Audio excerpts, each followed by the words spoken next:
आणि मुख्यमंत्री पदाबाबत आता सर्वात मोठी बातमी, एकनाथ शिंदे यांनी भाजपला नवा प्रस्ताव दिल्याची माहिती सूत्रांनी दिलेली आहे। महायुती सरकारला आपण बाहेरून पाठिंबा देण्यास तयार आहोत असा प्रस्ताव शिंदेनी भाजपला दिल्याची माहिती समोर आलेली आहे। देवेंद्र फडणवीस जर मुख्यमंत्री झाले तर एकनाथ शिंदे सरकारमध्ये सहभागी होणार नाहीत। शिंदेनी हा निरोप भाजपच्या पक्षश्रेष्ठींकडे पाठवल्याची माहिती सूत्रांनी दिली आहे। मात्र शिंदेंचा हा प्रस्ताव भाजपला मान्य नाही।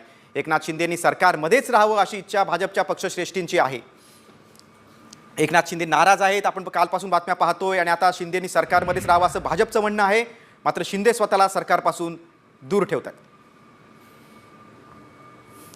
उपमुख्यमंत्री पदासाठी शिंदे मागासवर्गीय किंवा मराठा चेहरा देणार। फडणवीस मुख्यमंत्री झाल्यास शिंदेंचा बाहेरून पाठिंबा। त्यानंतर एकनाथ शिंदेंनी भाजपला नवा प्रस्ताव दिल्याची माहिती आहे। फडणवीस जर मुख्यमंत्री झाले तर शिंदे सत्तेपासून दूर राहणार।